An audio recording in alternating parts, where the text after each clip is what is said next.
తెలంగాణలో కాంగ్రెస్ ప్రభుత్వానికి 6 నెలల ముచ్చటేనని బీఆర్ఎస్ నేతలు హెచ్చరికలు జారీ చేస్తున్నారు. బీజేపీ నేతలు కూడా అదే చెబుతూ ఉన్నారు. ఇదేమీ కాంగ్రెస్ పార్టీని బెదిరించడానికి చేస్తున్న కామెంట్స్ కానే కావు, వ్యూహాత్మకంగా చేస్తున్నవేనని జరుగుతున్న పరిణామాలను బట్టి అర్థమవుతోంది అని రాజకీయ వర్గాలు ఓ అంచనాకు వస్తూ ఉన్నాయి. దీనికి తగ్గట్లుగానే సీక్రెట్ గా కొన్ని వ్యవహారాలు చర్చలు జరిగిపోతున్నాయి. తెర వెనుక అసలు ఏం జరుగుతోంది అంటే, తెలంగాణలో కాంగ్రెస్ పార్టీ బొటాబొటీ మెజారిటీతో అధికారంలోకి వచ్చింది. ఇప్పుడు పార్లమెంట్ ఎన్నికలను ఎదుర్కోబోతోంది. పార్లమెంట్ ఎన్నికల్లో కాంగ్రెస్ పార్టీకి అడ్వాంటేజ్ ఉందని సర్వేలు చెబుతున్నాయి. మొత్తం 11 పార్లమెంట్ నియోజకవర్గాల్లో విజయం సాధించవచ్చునని చెబుతున్నారు. అలా విజయం సాధిస్తే కాంగ్రెస్ పార్టీకి తిరుగుండదు. కానీ ఫలితాలు తేడా వస్తే మాత్రం ప్రభుత్వాన్ని కాపాడుకోవడం కూడా కష్టమవుతుంది. ఖచ్చితంగా ఇదే లాజిక్తో బీఆర్ఎస్ రాజకీయాలు ప్రారంభించింది. బీఆర్ఎస్ బీజేపీ కలిస్తే 14 వరకు పార్లమెంట్ సీట్లు గెలుచుకోవచ్చునని ఓ సర్వే వెల్లడించింది. అయితే ఈ రెండు పార్టీలు ఇంకా కలవలేదు. కానీ కలవడానికి ఓ ప్రాతిపదికైతే ఏర్పడింది. అదే లోక్సభ ఎన్నికల్లో గెలుపు. బీఆర్ఎస్కిప్పుడు లోక్సభ సీట్లు ముఖ్యం కాదు, తెలంగాణలో అధికారం ముఖ్యం. మరో 5 ఏళ్ల పాటు ఆగితే పార్టీని కాపాడుకోవడం కష్టం. అందుకే ఇప్పటికిప్పుడు అధికారం కావాలి. అందుకోసమే కొత్త వ్యూహాలను సిద్ధం చేసుకుంటున్నారు. బీజేపీ రాజకీయాలను పూర్తి స్థాయిలో అధ్యయనం చేసిన బీజేపీ పెద్దలు ఇరు వర్గాలకు అనుకూలమైన ఓ ఫార్ములాను రెడీ చేసి బీజేపీతో సంప్రదింపులు ప్రారంభించినట్లు చెప్తున్నారు.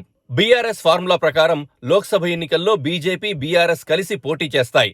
ఎన్డీఏలో బీఆర్ఎస్ చేరుతుంది. లోక్సభ ఎన్నికల్లో అత్యధిక సీట్లు సాధించిన తర్వాత కాంగ్రెస్ డీలా పడుతుంది. కేంద్రంలో ఎలాగూ మళ్లీ బీజేపీ ప్రభుత్వమే వస్తుంది. వెంటనే ఆపరేషన్ కమల్ ప్రారంభించాలి. అంటే గతంలో కర్ణాటకలో జేడీఎస్ కాంగ్రెస్ కూటమిని కూల్చేసినట్లుగా, మహారాష్ట్రలో మహావికాస్ అఘాడియా అధికారాన్ని లాగేసుకున్నట్లుగా ఆపరేషన్ పూర్తి చేయాలి. కేంద్రంలో మరోసారి బీజేపీ అధికారంలోకొచ్చిన ఉత్సాహం, తెలంగాణలోనూ కాంగ్రెస్ లోక్సభ సీట్లు గెలుచుకోలేని పరిస్థితుల్లో కాంగ్రెస్ నేతల్ని ఆకర్షించడం చాలా సులువని బీఆర్ఎస్ భావిస్తోంది. గతంలో కడియం శ్రీహరి చెప్పిన లెక్క ప్రకారం చూసుకుంటే 5-6 ఎమ్మెల్యేలు ఫిరాయిస్తే చాలు కాంగ్రెస్ పార్టీ ప్రభుత్వం కూలిపోతుంది. బీజేపీ ట్రాక్ రికార్డును పరిశీలిస్తే ఇదేమంత కష్టం కాదని కేసీఆర్కు తెలుసు. ఏం అధికారం లేకుండా కేసీఆర్ ఒక్క ఎమ్మెల్యేని కూడా ఆకర్షించలేరు. అంతేకాదు తన ఎమ్మెల్యేలను కూడా కాపాడుకోలేరు. అందుకే ఇప్పుడు ఖచ్చితంగా బీజేపీ సపోర్ట్ అవసరం. అయితే బీజేపీతో వ్యూహం అంత ఈజీ కాదు. తేడా వస్తే బీఆర్ఎస్ నిర్వీర్యమైపోతుంది. భారతీయ జనతా పార్టీ లక్ష్యం తన పార్టీని బలోపేతం చేసుకోవడమే. అందుకే ఎన్ని ప్రాంతీయ పార్టీలను నిర్వీర్యం చేసిందో చెప్పాల్సిన పనే లేదు. ఇప్పుడు బీఆర్ఎస్ తెలంగాణలో అధికారం కోసం బీజేపీతో పొత్తులు పెట్టుకుంటే ఆ పార్టీ నుంచి తన పార్టీని కాపాడుకోవడం అంత తేలికైన పనేం కాదు.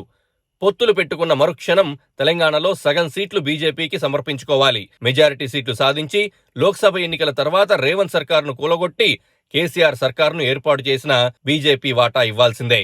ఏర్పడేది బీఆర్ఎస్ బీజేపీ ప్రభుత్వమే. అలా ఏర్పడినా కేసీఆర్ జుట్టు బీజేపీ చేతుల్లోనే ఉంటుంది. ఇది అత్యంత రిస్క్.